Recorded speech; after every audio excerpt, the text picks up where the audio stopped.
I used to get up really early, like around 5:40 in the morning to work. And my husband, Peter, he's British, and he every morning brings me English breakfast tea with honey. And he did so that morning. And then he immediately took our dog, Henry, out. And I walked out to the living room and I turned on the TV, and I believe it was tuned to ABC News because I saw Charlie Gibson of Good Morning America. And above him, I saw the smoke at the World Trade Center. And I looked a little closer and I said, it looks like the World Trade Center is on fire. And then right then I saw the second plane hit. So I'd been awake maybe 3 minutes when I realized that there was a terrorist attack happening in our country.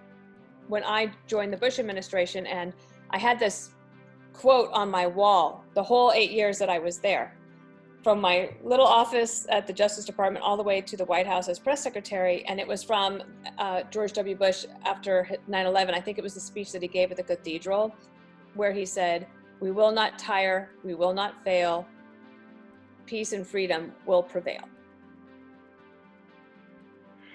As an American, I think it has shaped every aspect of our lives.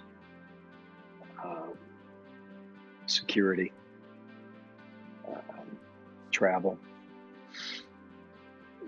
sporting events, all of it changed after that day.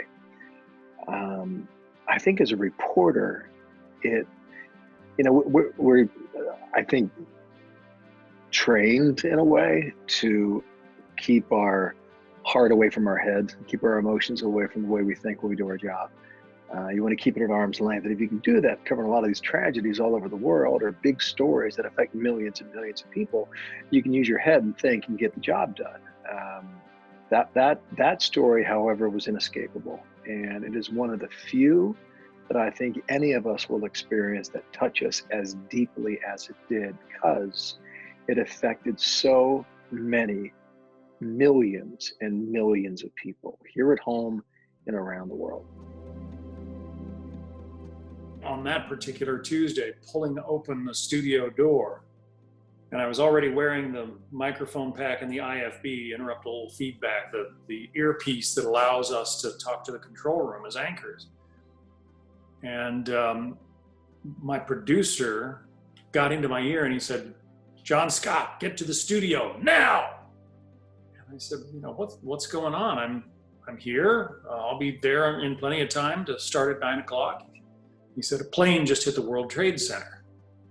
And so at that point, there wasn't even video of it. We just had, that report. And it was originally described as a small plane. And, in those days, you didn't think about the possibility of people hijacking jetliners and flying them into skyscrapers. So it just didn't compute. And then when we got the first images from the helicopters of what was actually going on down at the World Trade Center, you started to feel the impact of what that day was going to be like.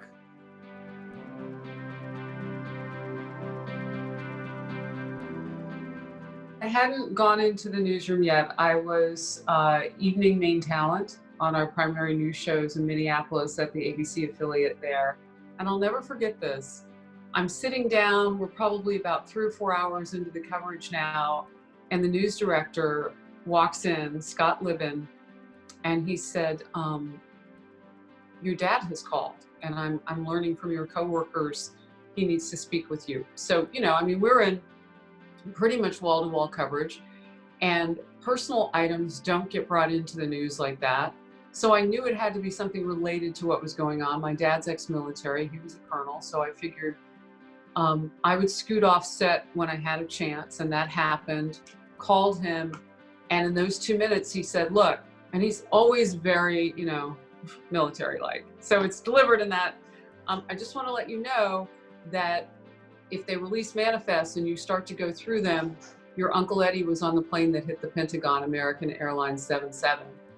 And we don't know a lot right now, just like you don't. We're doing the same thing in Dallas that you're probably doing in Minneapolis, and your mom and I are so proud of you, and we love you, and we're sorry that this has touched our family.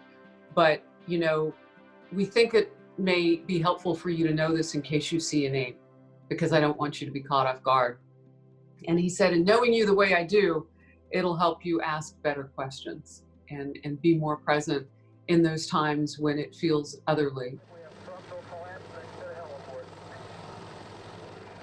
I woke up in my apartment in the Village in Lower Manhattan and got dressed and got in my car and drove to a law firm in Newark, New Jersey, where I had a meeting at 8:30. So at about 8:25, as I was parking the car and listening to the radio, I heard that this is what was believed at the time, a small plane had crashed into the one of the World Trade Towers. Of course, as the morning progressed, I learned what happened. I was initially inconsolable with grief because one of my brothers worked in the World Trade Tower #1, but my mother assured me he was not in his office that day, and of course I heard his voice, and my grief was abated, and it was transferred to a grief for the 3,000 people who died, although we didn't know the number. An FBI agent I knew in Newark told me they were estimating up to 25,000 at the time. This is about 9:30 in the morning. My grief obviously still exists, not only for the people who died, but for the nation. Where do we go from here? We need to protect our liberties as well as our lives and our property. God rest the souls of those who have died needlessly and those who have died valiantly. Even to this day, I think it starts, when I think of that day, I remember thinking, so many people were calling me from home wondering if I was okay. People I hadn't heard from, of course, it made my whole family fear because of what was happening that day.